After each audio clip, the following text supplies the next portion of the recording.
بسم اللہ الرحمن الرحیم۔ السلام علیکم۔ ابرار رشید آپ کی خدمت میں ایک مرتبہ پھر حاضر ہے اور ایک انتہائی خوفناک ڈیولپمنٹ ہونے والی ہے، بلکہ آپ یوں سمجھیے کہ ہو چکی ہے، اور اس حوالے سے آپ کو آگاہ کیا جائے گا۔ اور تھمبنیل پر جس طرح آپ نے دیکھا ہے کہ اسی کے ساتھ ساتھ پاکستان میں ایک انتہائی حساس ادارے کے ایک سینئر افسر اور ان کے ساتھی کو خانیوال میں شہید کیا گیا ہے دہشت گردوں کی جانب سے۔ یہ واقعہ بھی آپ کے ساتھ شیئر کرنا ہے، لیکن اس سے پہلے مختصراً آپ کو یہ بتاؤں کہ کسی بھی ملک کی سلامتی کے لیے جو فرسٹ لائن آف ڈیفنس جو ہوتی ہے، یعنی دفاع کی جو پہلی آپ سمجھ لیں کہ لائن جو ہوتی ہے، وہ اس ملک کی خفیہ ایجنسیاں ہوتی ہیں۔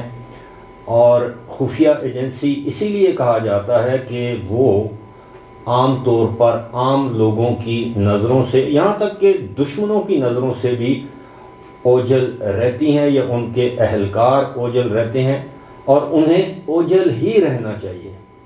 ایسا نہیں ہونا چاہیے کہ خفیہ اداروں کے جو سربراہ ہیں یا ان کے جو اہلکار ہیں وہ لوگوں سے اپنا تعارف کرواتے پھریں کہ جی میرا تعلق فلاں ایجنسی سے ہے، روب جھاڑنے کے لیے کسی بھی وجہ سے ان کو ایک عام آدمی کی طرح زندگی گزارنی چاہیے۔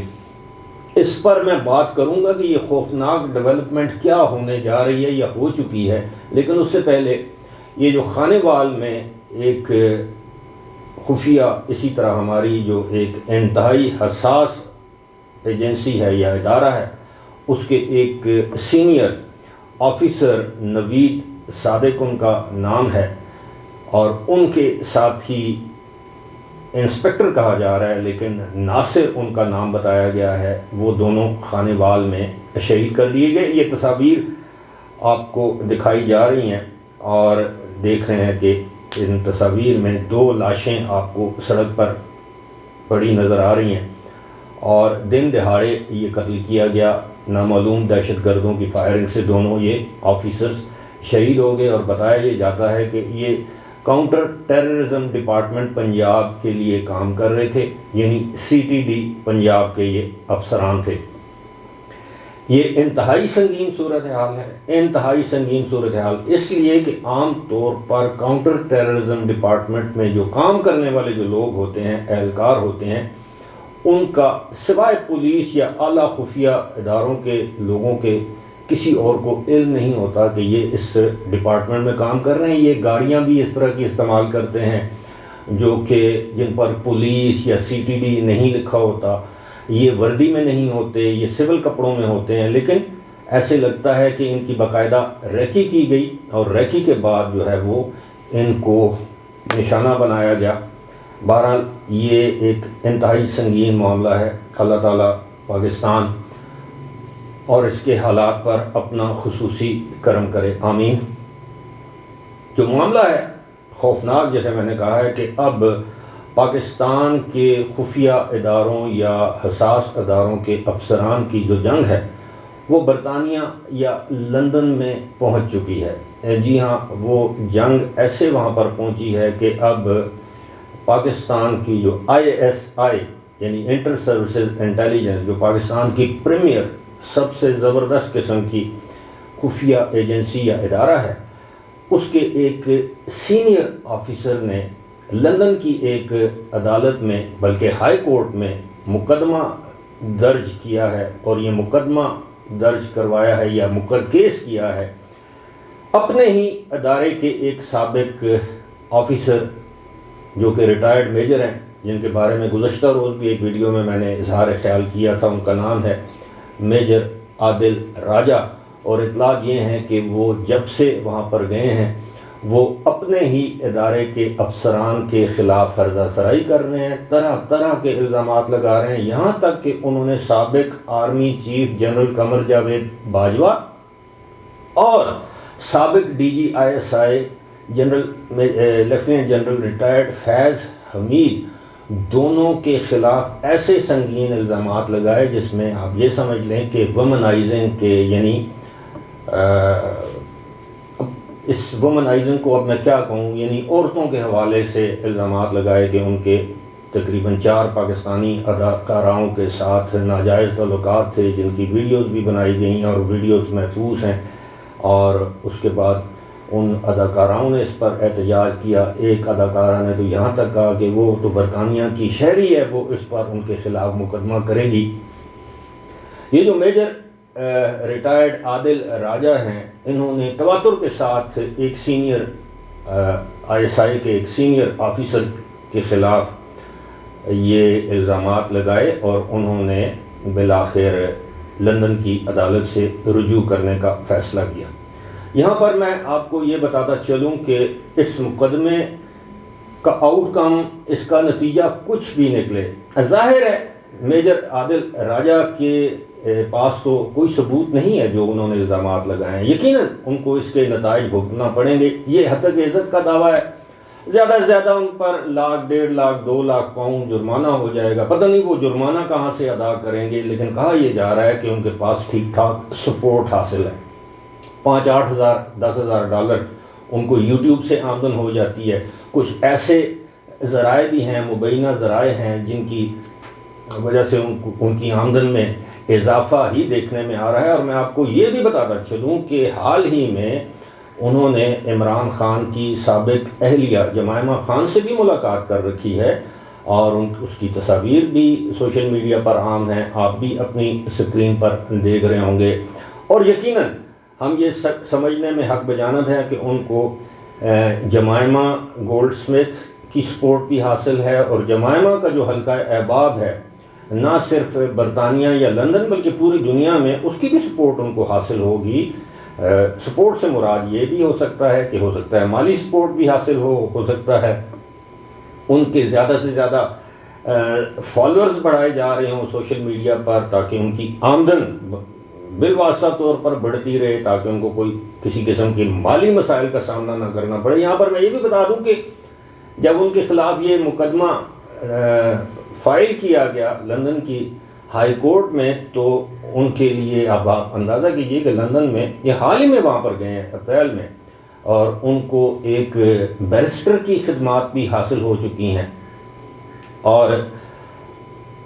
یہ بیرسٹر جو ہیں ان کا تعلق، ان کا جو ماضی کا جو تعلق ہے وہ پاکستان تحریک انصاف کے ساتھ ہے۔ وہ تحریک انصاف کے لوگوں کے وہاں پر مقدمات لڑتے رہے ہیں، مجھے نہیں معلوم وہ مفت میں یہ مقدمات لڑتے ہیں یا اپنی خدمات پیش کرتے ہیں یا اس کے لیے معاوضہ لیتے ہیں، اس کا مجھے علم نہیں، لیکن اتنا مجھے پتہ ہے کہ یہ جو بیرسٹر صاحب ہیں جن کا میں ذکر کر رہا ہوں، مہتاب نام ہے ان کا، وہ حال ہی میں انہوں نے ایک صاحب جنہوں نے الزام لگایا تھا کہ ارشد شریف کے قتل کی سازش لندن میں ہوئی اور مریم نواز نے یہ سازش تیار کی، نواز شریف کے حکم پر یہ سارا کچھ ہوا، اور اس الزام لگانے کے بعد انہوں نے بھی اپنے کلائنٹ کے بیہاف پر اسکاٹ لینڈ یارڈ یعنی برطانیہ کی پولیس کو یہ شکایت دی کہ جناب دونوں کو گرفتار کیا جائے کہ یہ قتل میں ملوث ہیں۔ تو اس طرح کے جو کیسز ہیں آن بیہاف آف PTI وہ کرتے رہے ہیں۔ اب معاملہ کیا ہے؟ معاملہ یہ ہے کہ جب یہ کیس لڑا جائے گا عدالت کے اندر، تو ظاہر ہے اپنے دفاع میں وہ جو ریٹائرڈ میجر ہیں وہ بہت کچھ کہیں گے، اور کہیں گے کہ جناب فلاں فلاں چیز لائی جائے۔ تو ظاہر ہے عدالت جو سرونگ آفیسر ہیں، یہاں پر میں یہ بتاتا چلوں کہ یہ بریگیڈیئر رینک کے جو آفیسر ہیں جنہوں نے یہ مقدمہ دائر کیا ہے لندن میں، اب ان کے حوالے سے میں یہ بتا دوں کہ یہ پاکستان کی تاریخ میں پہلی مرتبہ ہوا ہے کہ ایک سرونگ بریگیڈیئر نے، ISI کے سرونگ بریگیڈیئر نے، یعنی حاضر سروس بریگیڈیئر نے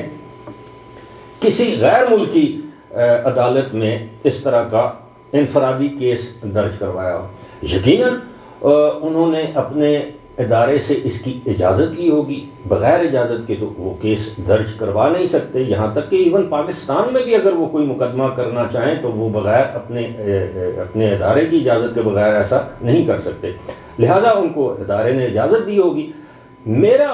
جو خدشہ یا میرے جو تحفظات ہیں وہ یہ ہیں کہ وہاں پر جب عدالت یہ کہے گی کچھ ایسے ڈاکومنٹس ان سے طلب کیے جا سکتے ہیں ریکارڈ کا حصہ بنانے کے لیے یا ان کو اپنے دفاع کے لیے کہ آپ یہ ساری چیزیں. اب میں آپ کو یہ بتا دوں کہ ان پر الزامات کیا تھے. الزامات یہ تھے کہ انہوں نے سابق صدر آصف علی زرداری کے ساتھ ملاقات کی اور پنجاب میں جو ہونے والے جو ضمنی انتخابات تھے وہ جو ستمبر میں ہوئے تھے اس میں انہوں نے جو ہے وہ دھاندلی کی، انتخابات کے نتائج کو مینج کرنے کی کوشش کی. اس کے علاوہ وہ ہائی کورٹ میں جا کر وہ بیٹھ کے اور ججوں سے اپنی مرضی کے فیصلے لینے پر ان کو مجبور کرتے رہے، اور وہ جو پی ٹی آئی کے جو ارکان اسمبلی ہیں یا امیدوار ہیں یا رہنما ہیں ان کو ہراساں کرتے رہے. یہ اس طرح کے الزامات ہیں. اب ظاہر ہے ان کو الزامات ثابت کرنا ہوں گے جنہوں نے لگائے ہیں، جس میجر نے یہ الزامات لگائے ہیں برطانیہ کی عدالت میں، اور ان کو اپنے دفاع میں کہ جناب یہ شخص جھوٹ بول رہا ہے، بکواس کر رہا ہے بالفاظ دیگر ظاہر ہے، اور ایک ادارے کو بدنام کرنے کی کوشش کر رہا ہے. لیکن برطانیہ کی عدالت کچھ ایسے ڈاکومنٹس مانگ سکتی ہے، کچھ ایسے شواہد مانگ سکتی ہے، کچھ ایسی چیزیں دستاویزات طلب کر سکتی ہے جو کہ برطانیہ کی عدالت میں جمع کروانا شاید پاکستان کے مفاد میں نہ ہو، آئی ایس آئی کے مفاد میں نہ ہو، افواج پاکستان کے مفاد میں نہ ہو. کہ اس سے ظاہر ہے جب برطانیہ کی عدالت میں مقدمہ چلے گا تو ڈے ٹو ڈے